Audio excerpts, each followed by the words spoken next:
네, 안녕하세요. 한준범입니다. 또 이태리 와인이죠. 이번에는 이태리 와인을 갖다가 제일 처음에 했던 거는 전체적인 이태리에 대한 설명, 그 안에서 점점 와인 등급에 대해서도 알아봤고, 그 다음에 품종에 대해서 저번 시간에 나름대로 얘기를 했던 것 같아요. 이제는 본격적으로 와인 산지로 들어가겠습니다. 산지를 들어가는데 이태리가 너무 광범위하다 보니까 그 산지의 윗부분, 그 다음에 중간 부분, 아랫부분에서 이번 시간에는 윗부분에 대해서 말씀을 드릴게요. 이태리 북부산지, 이런 식으로 표현을 하면 될 것 같아요. 보시면 이태리를 간단하게 설명을 드리겠습니다. 그러면서 자, 프랑스의 알프스 쪽을 넘어서 이태리로 넘어오게 되면 바로 이 발레 다우스타라는 지역에 부딪힙니다. 사실 프랑스에서 이태리로 넘어오는 방법은 다양한 방법이 있습니다. 예를 들어서 이렇게 알프스를 넘어오는 방식이 있고요. 하나는 제가 말씀드린 대로 코트 다지르에서 까르네부터 해서 해안선을 타고 이태리로 넘어오는 방식이 있습니다. 그리고 이쪽으로 넘어오시다 보면 예전에 이태리에서 가요제 하면 유명한 산레모 가요제 아십니까? 산레모. 예전에 도미니코 모디뉴부터 해서 여기 산레모, 꽃의 마을이라는 산레모를 갖다 관통해서 이 리구리아 지방으로 들어오면서 여기에서 서리구리아, 동리구리가 있는데 동리구리아에는 사실 아주 아름다운 고급 별장들이 많이 있는 지역이고 아름다운 마을들이 많이 있습니다. 그래서 흔히 저 같은 경우에도 프랑스에서 이태리로 넘어갈 때는 여기 프레주스라는 긴 터널이 있어요. 제 생각으로는 10년 전에 거의 터널을 통과하는 비용이 한 4만원, 5만원대 이룰 정도로 아주 긴 터널이 있습니다. 예전에 한번 여기서 화재가 나서 상당히 애를 먹었던 적이 있는 그 프레주스 터널을 거쳐서 딱 나오다 보면 이 발레 다우스타라는 지방의 발레 다우스타라는 지방에 맞닥뜨리게 됩니다. 이 지방은 이태리에서 가장 규모가 작은 와인 산지 중에 하나로 보면 알프스에서 바로 내려오는 해발 한 3,000m에서 4,000m에 이르는 아주 고산지대까지 포도가 재배되는 아마 유럽에서 가장 고산지대에 와인 산지가 있는 지역입니다.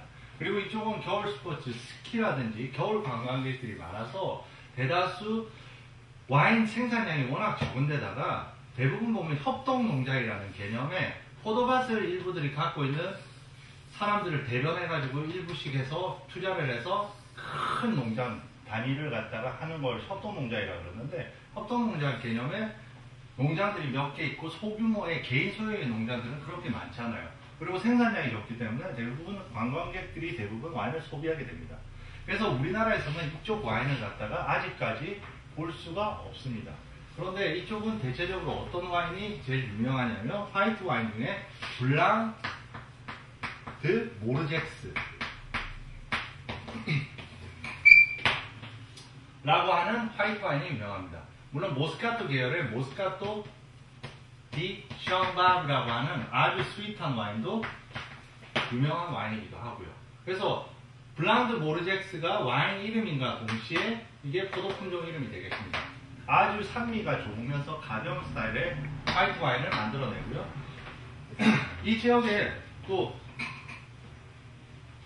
하나의 어떤 특징으로는 이 지역으로 이렇게 내려오시다 보면 피에몬테하고 겹쳐져 있는 이런 부분에서는 의외로 레드 품종이 많이 재배된다는 것.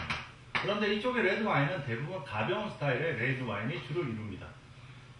그리고 참고로 이 지역은 어떤 지역입니까? 프랑스의 바로 면에 있는 지역이거든요. 그래서 언어적으로도 보면 불어하고 이태리어를 공용으로 사용하는 지역이기도 합니다. 그래서 사실 프랑스 쪽의 어떤 느낌을 또 많이 받으실 수 있는 아주 자연과 어우러져 있는 그런 지역이라고 보시면 됩니다. 그 다음에 이렇게 내려오시다 보면 이 피에몬테라는 이태리를 대표하는 최고의 산지에 맞닥뜨리게 되십니다. 피에몬테. 말 그대로 피에몬테는 흔히 와인 산지, 좋은 와인 산지는 대부분 언덕에 위치한다고 얘기를 합니다. 언덕 산지와 평지에 가장 큰 차이가 어디 있습니까? 언덕에는 그만큼 배수 부분이 잘 흐르게 되기 때문에 물이 고여있지 않아요. 두 번째, 언덕은 햇볕을 잘 받습니다. 포도가 잘 무르익어요. 반면에 평지는 어떻습니까? 물이 항상 고여있는 경우가 많고 지나치게 또 양분도 많은 경우도 많습니다. 양분이 많다는 건 꼭 좋은 건 아니에요. 양분이 많으니까 어떻습니까? 막 포도나무를 자라게만 하고 실질적으로 포도에서 필요한 거는 개개인의 이런 포도알로 가져야 되는 당분인데 이걸 다 나무를 자라게 하는데 다 써버리기 때문에 꼭 좋은 그런 어떤 조건은 아닙니다. 오히려 척박한 땅이 더 좋은 조건을 만들어줍니다. 왜냐하면 척박한 데는 필요한 부분의 양분만 가지고 있으면 되고 나머지는 채워줄 수 있으니까. 근데 이미 비옥해버리면 그걸 드러낼 수가 없어요. 일부분만 해서. 드러내면 다 드러내요. 그래서 피에몬테 같은 경우에는 말 그대로 산지에 가시면 어떠냐면 언덕 산지의 진수입니다.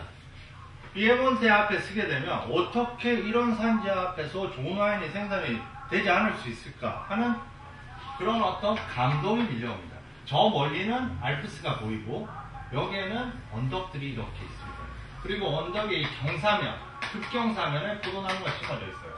사실 여러분들이 보르도를 가보신 분은 보르도는 의외로 보면 보르도 쪽, 오메독 지역은 사실 평지에 좀 가까운 느낌을 줍니다.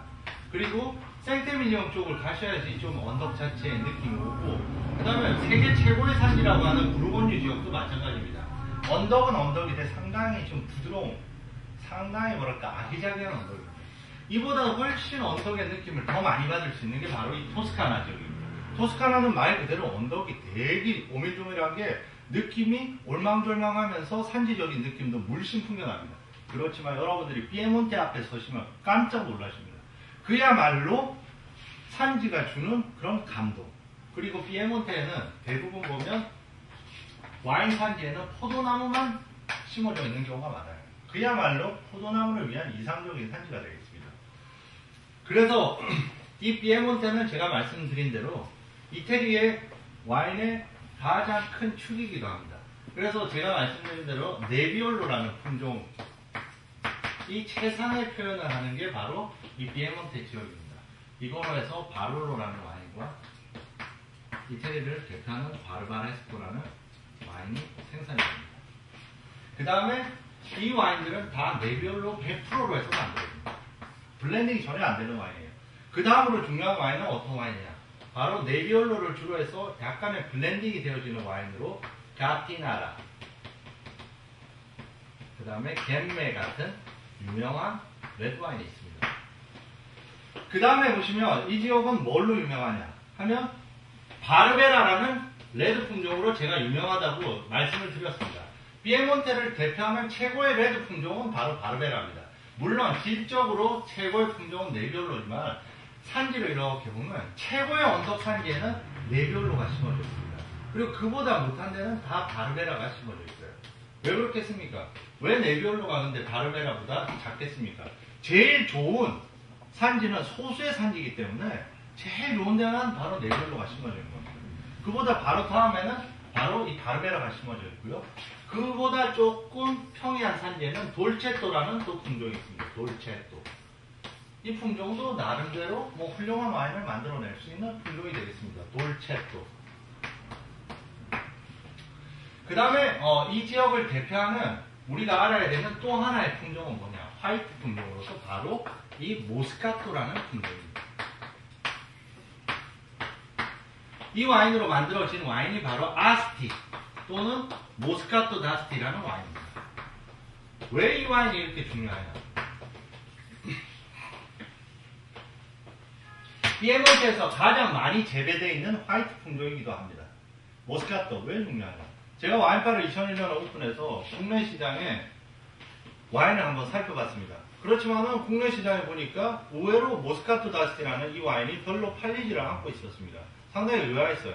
모스카토 다스티라는 와인은 어떤 와인이냐면 화이트 와인이면서 약간 기포가 돌면서 달콤한 와인입니다. 많이 달지는 않고 아이스바인이나 이런 것처럼 약간 단 정도의 가벼운 와인입니다. 그래서 저는 와인바를 오픈하면서 생각을 했어요. 그때 와인 시장 자체가 아직 들어서지도 않은 시장인데 그러면 손님들한테 가장 먼저 어떤 와인을 권해야 될까? 와인에 대한 어떤 친근감이 아닐까? 그때 모스카토를 권하게 됩니다. 그런데 손님들의 반응은 백발백중이었습니다. 왜냐하면 와인을 상당히 와인 멀게 느껴졌다가 청량음료 같네요? 그러면서 청량음료와 다른 묘한 느낌이 들어있는 겁니다. 그래서 가볍고 이걸 갖다가 지나고 보면 뭐 특히나 크리스마스 이브나 발렌타인 같은 경우에는 이 와인만 팔기도 했었는데 일종의 젊은 친구들은 작업 와인이라고 그래가지고 약간 도수는 5, 6도 정도면서 달아서 청량료 같이 마시다 보면 뭐 약간 치기가 돌면서 서로 남녀가 기분 좋은 술. 그리고 많은 분들이 또 이 와인을 갖다가 구입해 가시겠다고 했습니다. 왜냐면 가격대가 보면 샵 가격이 한 15,000원에서 2만원짜리부터 한 4, 5만원대 하니까 와인 선물로도 어마어마하게 많이 팔렸습니다. 지금 그래서 국내에서 수입하는 와인으로 빌라 무스카델 하는 와인이 바로 국내에서 제일 판매가 많이 되는 와인이었던 바로 이 계통입니다. 그래서 이 모스카토라는 와인은 언제 한번 와인에 입문하실 때 꼭 드셔보셔야 되는 최고의 와인입니다. 시원하게 드시면 좋고 특히나 여름 때 드시면 가볍게 음료수, 왜냐면 그냥 뭐 술자석에 술을 못 드시는 분들도 오렌지 주스 드시고 있긴 뭐하니까 같이 어울려서 동참할 수 있는 그런 와인이 되겠습니다. 모스카토라는 품종의 그런 화이트 와인으로서 아스티, 모스카토 다스티 같은 이런 와인이 있고요. 그 다음에 또 어떤 와인이 있냐면 화이트 와인으로서 달지 않은 화이트 와인, 드라이한 화이트 와인을 만드는 품종으로서 포르테제라는 품종의 와인으로서 가비라는 와인이 있다고 말씀드렸습니다. 가비, 피에몬테를 대표하는 가비 화이트 와인입니다. 이런 가비라는 와인이 있고요. 또 이 지역을 대표하는 와인으로서 이런 와인이 있습니다. 이게 바로 이태리만의 약간 독특한 스타일이 아닌가 생각합니다. 브라케토 화이트 와인, 레드 와인이거든요. 브라케토 아퀴. 아퀴는 지명 이름입니다. 마을 이름이에요. 브라케토는 포도 품종 이름입니다. 포도 품종. 제가 C를 하나 더 썼네요. 브라케토. 브라케토 해서 브라케토는 레드면서 스파클링 와인이면서 기포가 있으면서 단 와인입니다. 상당히 독특한 스타일이죠. 흔히 보면 그 와인에 처음 입문하셨을 때 이런 말씀을 많이 하십니다. 레드면서 단 와인을 드시고 싶다. 그러면 저는 바로 모스카토 다스티를 떠올립니다. 왜냐하면 제가 그 전에 설명드렸던 뭐 귀부 와인이라든지 그 다음에 아이스 와인이라든지 이런 게 너무 달고 그 다음에 가격이 너무 비싸요. 그래서 우리나라 사람들이 그렇게 단 와인을 갖다 많이 드시는 건 아닙니다. 적당히 즐기시기 때문에 그때 제가 화이트 와인 드릴까요 하면 대부분 손님들이 레드면서 단 걸 달라고 합니다. 그게 왜 그러냐면 예전에 진로 포도주의 그런 어떤 부분들입니다. 와인 하면 달고 그 다음에 레드라는 생각을 많이 가지세요. 근데 레드면서 단 와인은 의외로 상당히 드문 와인이에요. 근데 이거는 레드면서 달면서 스파클링까지 있기 때문에 상당히 프랑스나 그 다음에 기타 여러 나라에서는 맛보기 힘든 스타일입니다. 근데 이태리에서는 의외로 이런 스타일의 와인이 많아요. 이태리 사람들의 그런 일반적인 와인에 대한 정서하고 마찬가지입니다. 닮아 있습니다. 왜냐하면 우리 같은 경우에는 와인 시장이 이렇게 커지면서 사람들이 어떠냐면 점점 풀바디한 와인, 점점 떫은 와인을 찾는데 이태리 사람들이 일상적으로 보면 바에서 소비하는 와인은 어떠냐면 주로 기포가 있는 와인들이고 잔을 한번 가서 이태리 바에 가서 한번 드셔보세요. 잔이 우리처럼 이렇게 훌륭한 잔이 없습니다. 아주 크기가 조그만한 어떤 잔에 보시면 사람들이 계속 앉아서 한 8잔, 9잔을 마십니다. 가격이 무지 저렴해요. 그러면서 스파클링 와인이고 가볍습니다. 가벼우니까 많이 드실 수 있고 싸요. 잔이 작으니까 아주 막 그냥 조금만 해도 뭐 한 병 가지고 제가 봤을 때는 바에서 한 20잔 이상 나올 것 같아요. 그 정도로 조그만데 하니까 뭐 예전에 제가 이태리에 있을 때 보면 뭐 한 잔당 그냥 뭐 가볍게 하는데 뭐 1,000원이 안 됐던 것 같아요. 그러니까 뭐 8잔 먹어도 8,000원 하고 나름대로 계속 잔을 받는 느낌도 있고 그러니까 대부분 잔술. 그런데 만약에 이태리에 가셔갖고 바에서 바롤로를 주세요. 그러면 깜짝 놀라요. 바롤로 있지도 않습니다. 전부 스파클링 와인, 자글자글한 와인 그런 와인들이 있습니다. 그러니까 어떻게 바에 딱 들어가면 이태리가 뭐 유명합니까? 에스프레소. 커피는 이태리만큼 맛있는 나라가 없습니다. 그래서 흔히 보면 제가 프랑스에서 이태리로 이렇게 넘어옵니다. 넘어오면 바로 처음에 저를 비롯한 다른 모든 유럽 사람들이 이태리에 들어서자마자 하는 일이 있습니다. 바로 첫 고속도로에서 멈춥니다. 왜냐? 이태리 에스프레소를 마시기 위해서. 근데 어떠냐? 이태리로 딱 국경을 넘어가면 벌써 에스프레소 맛이 달라요. 고속도로 커피도 일반 카페 커피보다 훨씬 맛있습니다. 우리 하면 고속도로 커피를 최악으로 치는데 이태리는 고속도로에서 마셔도 월등히 나아요. 이태리는 일단은 스푸마라고 그러죠. 에스프레소 자체에 이 스푸마가 떠있고 한번 파리에 가서 카페에서 커피 한번 드셔보세요. 어떤 경우에는 잘못 주면 뭐 냉랭한데 뿌해가지고 에스프레소인데 전혀 응축감이 없습니다. 이태리는 그 맛이 있어요. 그래서 이태리는 이만큼 진하기 때문에 또 이태리 사람들은 물 많이 마십니다. 보면 에스프레소 조그만 잔에 하나 하고 옆에 물. 왜냐면 이게 딱 응축감 있게 좀 독하게 딱 오기 때문에 바로 목이 메웁니다. 그러면 물 한 잔 딱 마시고 그러고 가는 겁니다. 그래서 이태리로 딱 넘어서면 뭐 그런 정겨움이 또 있어요. 그리고 일반 바에서 에스프레소 이외에는 간단한 샌드위치에서 빠니니 해서 빠니니 기계에다가 이렇게 눌러서 하는 간단한 샌드위치에다가 그 다음에 뭐가 들어가게 되냐면 그런 자글자글한 류의 스파클링 와인인 겁니다. 거기서 뭐 바에 들어가서 제대로 된 레스토랑 아니고서는 바에서 가볍게 그냥 목을 축이는 정도지 거기서 우리처럼 시음을 한다고 큰 잔을 달라 뭐 해서 막 돌리고 싶다 뭐 이런 모습은 보여지지 않습니다. 그래서 와인이라는 부분에서 상당히 우리나라의 어떤 또 뭐랄까 유럽과는 다른 또 다른 현실. 사실 우리나라의 와인 가격이 너무 비싼 편입니다. 저 역시도 해서 뭐 이태리 레스토랑에 한번 가보시면 어떻습니까? 기본 2, 3만원 해서 둘이서 가면 6, 7만원 되다가 와인은 어떻게 된 게 4, 5만원은 넘어요. 그러면 뭐 둘이서 간단하게 스파게티하고 먹는데 뭐 돈 10만원이 드는 경우도 생기게 됩니다. 그런데 왜 제가 그런 말씀을 드리냐면 프랑스에서 이렇게 유학생활 중에 주말에 여자들끼리 이렇게 식사를 한다고 하면 얼마 갖고 나오냐면 둘이 주머니에 10,000원씩 갖고 나와요. 10,000원씩 갖고 나와서 저녁 식사 풀코스 먹고 와인 한 병 시킵니다. 최대한 저렴한 데를 찾아가서 10,000원 가지고 다 쓰고 다 먹고 나옵니다. 그런데 그러면 둘이 가면 20,000원인데 우리 뭐 그때는 물론 뭐 좀 오래됐긴 했지만은 사실 우리나라의 어떤 여러 가지 물가 수준이랄까 외식 수준이 상당히 가격적으로 좀 부담을 줄 수 있는 그런 가격이라는 것을 인정합니다. 근데 그게 어떻게 좀 바뀔 수 있는 방법을 찾기가 쉽지가 않아요. 또 와인 같은 경우에 계속 가격이 상승하고 유로가 상승하고 그러니까 그런 이유 때문에 우리나라에서 보면 이태리 레스토랑에서 이태리 와인을 하우스 와인으로 못 쓰는 이유가 또 거기에 있습니다. 그래서 피에몬테 지방의 또 대표적인 그런 어떤 와인으로는 또 어떤 와인들이 있냐면 이쪽에서는 또 화이트 와인으로 해서 의외로 피에몬테에서 샴페인 스타일의 스파클링 와인이 많이 만들어집니다. 흔히 이태리에서는 이걸 보시면 돼요. 스푸만테라고 하면 스파클링 와인을 얘기를 하는데 보면 제가 말씀드린 대로 예전에 해가지고 샴페인을 만드는 방식은 어떻게 만든다 그랬습니까? 병 안에서 이렇게 기포를 얻어낸다 그랬습니다.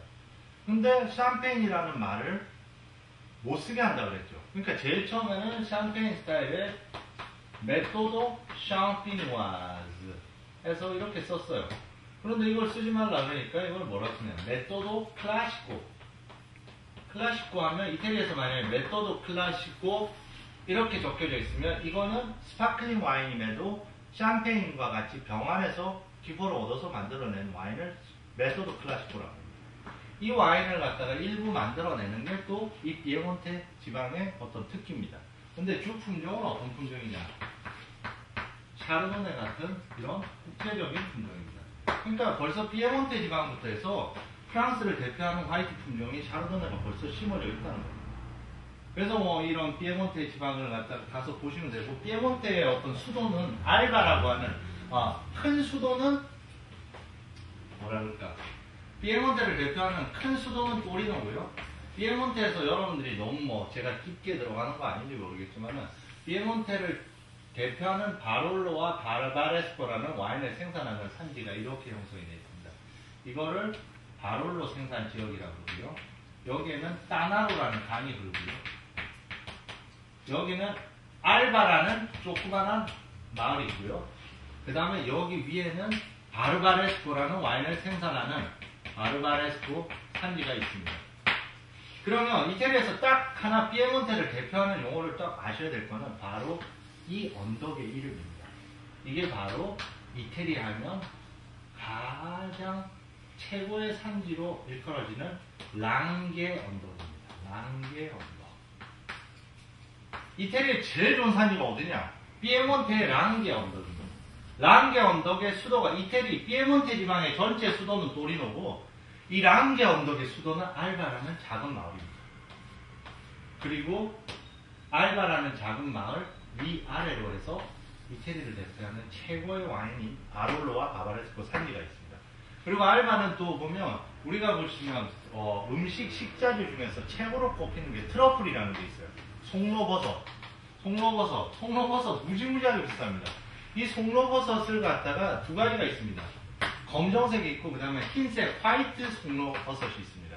이 화이트 송로버섯이 바로 생산되는 게 주로 재배되는 게 이 지역입니다. 그래서 이 지역의 대학 중에 하나는 이 송로버섯을 찾아내기 위한 강아지를 양성하는 그런 대학 과정도 있어요. 그 정도로 해서 송로버섯으로 유명하고 이 미식으로도 또 유명한 게 이 피에몬테 지방입니다. 그래서 피에몬테 지방에서 옆으로 이렇게 넘어가 보면 어디입니까? 여기가 바로 롬바르디아라는 지방입니다. 롬바르디아 보시면 여기 이렇게 붉은색으로 되어 있는 게 와인 주산지인데 롬바르디아는 전체 규모에 비해서 여러 군데 이렇게 있는 게 아니고 여기 밑쪽 피에몬테 쪽하고 붙어있는 이쪽하고 그 다음에 이쪽이 있습니다. 롬바르디아를 대표하는 와인은 뭐냐? 바로 프란치아 포르타.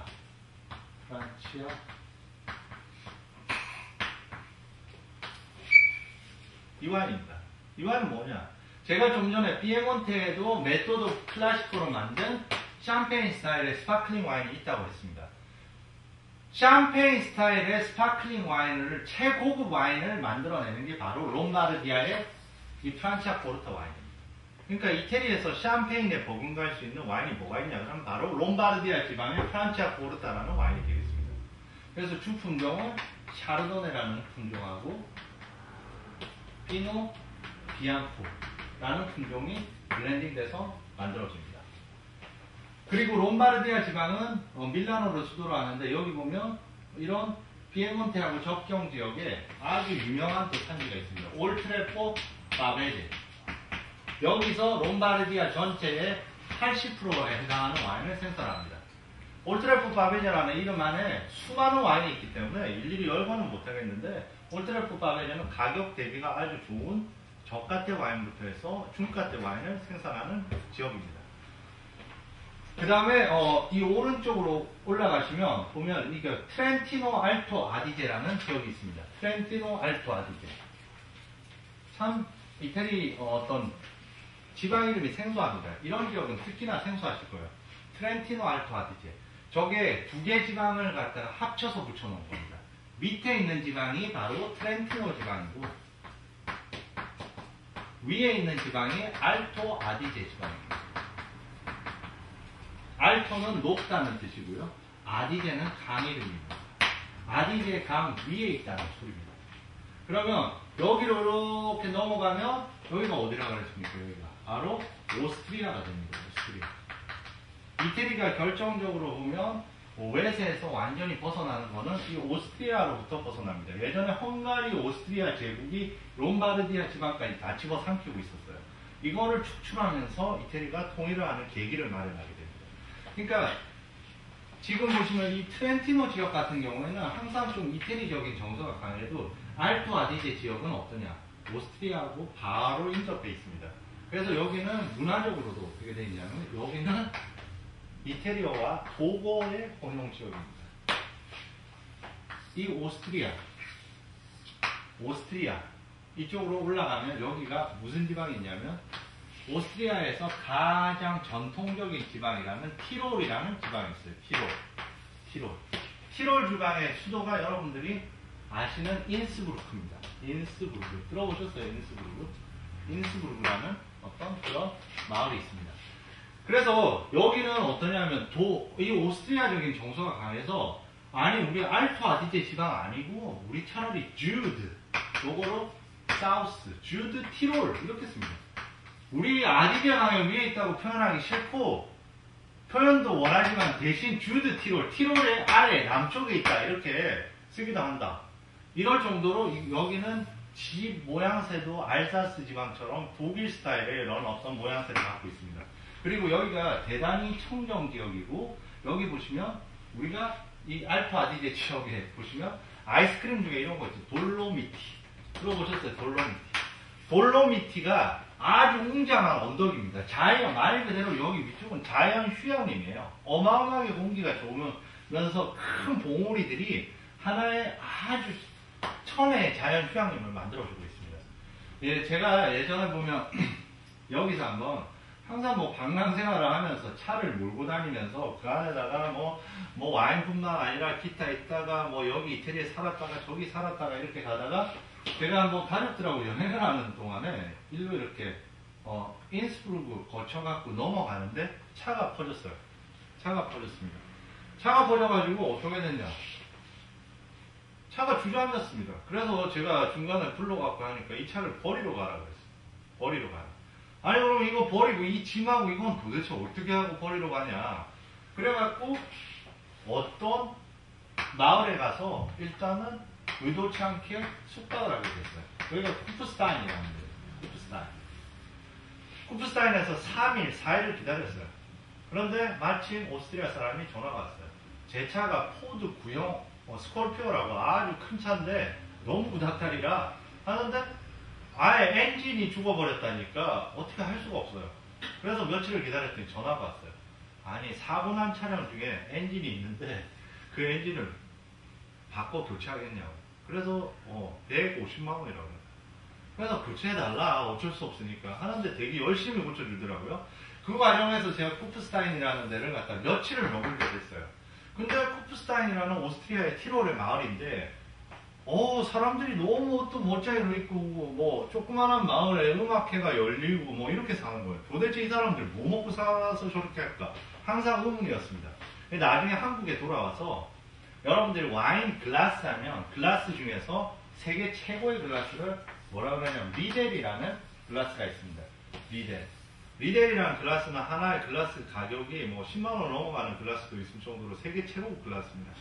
이 글라스를 이렇게 받다 보니까 이 글라스의 본산이 어디 있나 봤더니 이게 오스트리아 잔이거든요. 바로 이 쿠프스타인이었습니다. 그러니까 쿠프스타인이라는 조그마한 마을이 이 글라스 하나로 먹고 사는지를 몰라도 상당히 그 강한 인상을 줬습니다. 그래서 이쪽 트렌티노 알토 아디제하고 여기 트렌티노 여기는 어떤 지역이냐? 상당히 오스트리아적이면서 이쪽이 의외로 이쪽이 알프스하고 면에 있어서 상당히 추운 지역임에도 불구하고 저기는 레드 산지입니다. 레드 와인 산지. 레드 품종이 상당히 많이 재배가 돼요. 대표적인 와인으로 산타 막달레나 같은 와인이 있고요. 그 다음에 여기는 뭐 대표적인 품종으로서 이런 품종이 있습니다. 마리제미노가 와인 이름인가 동시에 품종 이름입니다. 돈조바니, 모차르트의 오페라 중에서 돈조바니에서 마르제미노라는 이런 포도주가 언급이 됩니다. 그냥 중간 정도의 무게감을 가진 그런 나름대로 괜찮은 품종입니다. 그런데 이 트렌티노 알토 아디제에서 빼놓고 갈 수 없는 하나의 이 지역을 총괄하는 최고의 농장이 있습니다. 그게 바로 포라도리라는 농장이에요. 포라도리 농장은 이 지역의 대표적인 토착 품종, 떼롤데고라는 품종이 있어요. 너무 생소합니다. 떼롤데고가 어떤 뜻이냐면, 제가 티롤 지방 설명드렸죠.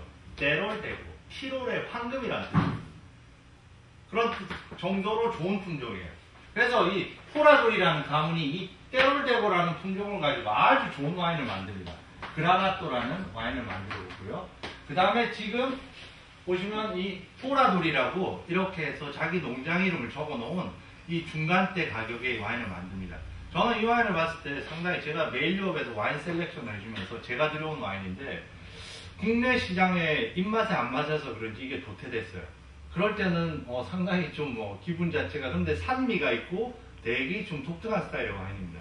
근데 제가 손님들한테 이 와인을 권하면 뭐라 그러냐면 포라도리 하면 이름이 재밌는가 봐요. 전부 똑같이 반응합니다. 보라도리 이렇게 반응을 하세요. 보라도리 그러고 다음에는 보라도리 주세요. 그렇게 얘기를 할 정도로 그래서 현재는 아버지 포라도리가 가문 이름이거든요. 가문 이름인데 지금도 딸이 가업을 이어받아서 아주 좋은 와인을 만들어내고 있습니다.